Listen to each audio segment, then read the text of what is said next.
Quest 3 fast approaching, we're getting more details, more leaks, and now even a listing over on Best Buy's website. This shows the Meta Quest 3 for sale at $500 coming soon, but you can sign up for notifications over there. This is exciting news because this means that it must have already passed FCC certification, which is required before any product can start going on sale, meaning this really is probably the last few months before we have a Quest 3. Another really exciting detail is this actually shows off some hints about the resolution we can expect on it. It says on Best Buy's website, this has dazzling visuals come to life with a nearly 30% leap in resolution from Quest 2. We've seen rumors before that the Quest 3 might have 2160 by 2160 resolution per eye. We saw back when it was codenamed Eureka that it might have 2064 by 2208, giving a total resolution between both eyes of 4128 by 2208, and that figure is exactly 29.6% more pixels than the Quest 2's panel resolution. Resolution comes down to a lot more than it looks like on paper, as we saw with the Quest 2 and the Quest Pro. The Quest Pro actually having a slightly lower pixels per eye at 1800 by 1920 versus the around 1832 by 1920 of the Quest 2, but because of those pancake lenses, the fact that they were able to use much smaller screens with those lenses, the Quest Pro looks far clearer than the Quest 2. This meaning now, using those same pancake lenses, the Quest 3 having a potentially 2064 by 2208 or even the 2160 by 2160, this would mean much clearer apps on the Quest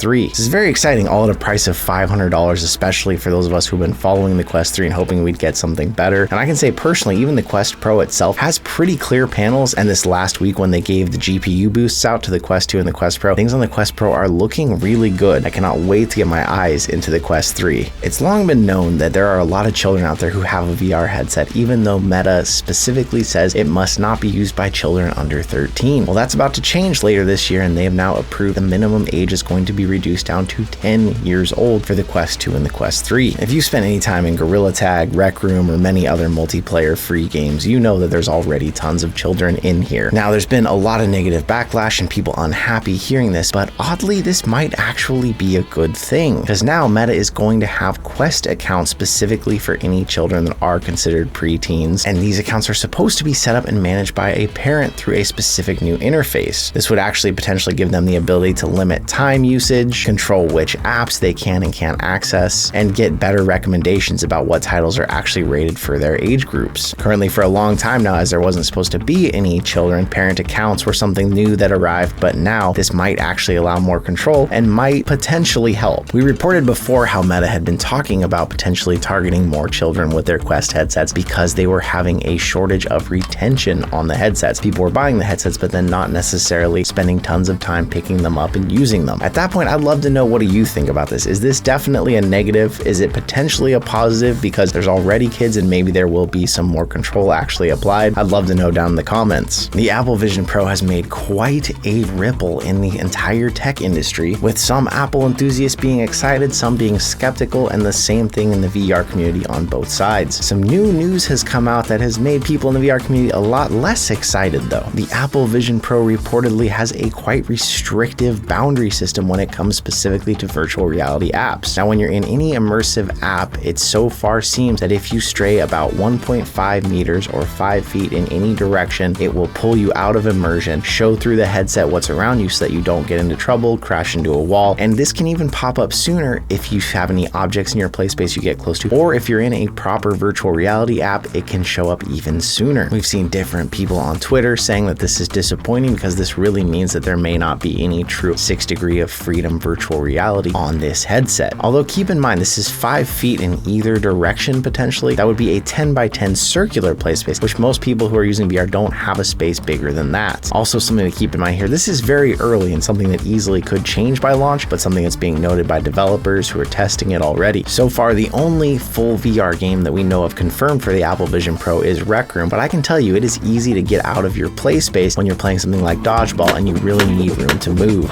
As we've kept you up to date on, some developers, some media have gotten their hands on the Apple Vision Pro to test it out for short limited demos. But some good news for developers is Apple has already released an SDK for its Vision Pro mixed reality headset, and interested parties will now actually be able to apply for developer kits starting in July. This is not only good news for the approach of Apple Vision Pro, but it means most likely we'll start getting more information about it as developer kits get to their prospective parties, and of course people inevitably leak pictures, testing, and other details details about it. Whether you consider it a good or a bad thing, the Valve Index is still considered one of the most popular PCVR headsets even 4 years after its launch. Well, now we have seen it drop to one of its all-time lowest prices ever. Now, this is refurbished kits through GameStop, but they are down to $600. This is a pretty big deal considering this not only includes the headset, but includes controllers, includes base stations, everything you need to get the headset working for the price of $600. In terms of tech, 4 years is a long time for a virtual reality headset, and to be considering you'd be getting it refurbished and have a much more limited warranty, that is something to take into account whether you want to get this. I can say personally, this deal has got me tempted, mostly just to get the base stations and the controllers, because then you can use other newer headsets or higher resolution headsets, but have that kit, which is including the 2.0 base stations, which are the newer ones. What do you think? Is anyone out there going to go for a Valve Index at this point? I'd love to know. If you do decide to get that $600 Valve Index kit, but you want a better headset for it, Bigscreen Beyond's upcoming ultra compact Steam VR headset production has begun. Bigscreen Beyond has made a big deal in the virtual reality industry because it is so small, and having had my hands on this, I can tell you it is ridiculously small. But the Bigscreen Beyond is just the headset. You would still need base stations and controllers for it. With production underway, the emails have been going out to customers who need to perform their scans. This headset uses a 3D scan of your face to make a custom facial interface that is going to fit you as best as possible. Once the production is complete, these are supposed to be shipping in 1 to 4 months from that time, but Bigscreen's aiming to drop this gap down to just 3 to 6 weeks. This is big for the virtual reality industry, as more and more people are willing to put a headset on their face if it's more comfortable, if it's smaller, and if it looks better on them. And this is probably one of the more stylish VR headsets we've seen. It's great to see things heating up in the VR industry with lots to talk about again and lots coming down the pipe. I'd love to know what out there has you the most excited. And if there's anyone out there who's going to spend $3,500 on the Apple Vision Pro, I'd love to hear about that in the comments. I'm definitely debating what it would take to actually pull off getting my hands on one. I would love to test it out, but that is a ton of money. Let me know what you think in the comments, but thank you once again for coming out and being here with me, and I will see you